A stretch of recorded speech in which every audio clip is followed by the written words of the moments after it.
તો આ તરફ વડોદરાના સાવલીમાં પણ મેઘરાજાની ધમાકેદાર એન્ટ્રી। વડોદરાના સાવલીમાં વાવણી લાયક વરસાદથી ધરતીપુત્રો ખુશખુશાલ જોવા મળી રહ્યા છે। સાવલીના શેરપુરા, વાંકાનેર, પોઈચા, ગોઠડા, મંજુસર સહિતના ગામડાઓમાં અત્યારે વરસાદ પડી રહ્યો છે।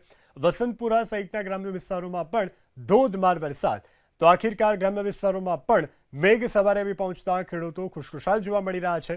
વાવણી લાયક વરસાદની ખેડૂતો છેલ્લા કેટલાય સમયથી રાહ જોઈ રહ્યા હતા અને આખિરકાર આજે વાવણી લાયક વરસાદ થતાં ખેડૂતો અત્યારે ખુશખુશાલ છે અને હવે ખેડૂતો વાવણીના શ્રી ગણેશ કરશે।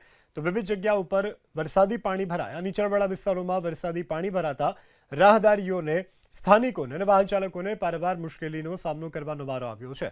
આ બધાની વચ્ચે રાહતની વાત એ કે વરસાદ વરસતા લોકોને ગરમીમાંથી રાહત મળી છે।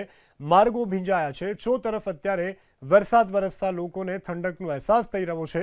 ખેડૂતો ખુશખુશાલ છે અને હવે ખેડૂતો ટૂંક સમયમાં વાવણીના શ્રી ગણેશ કરશે।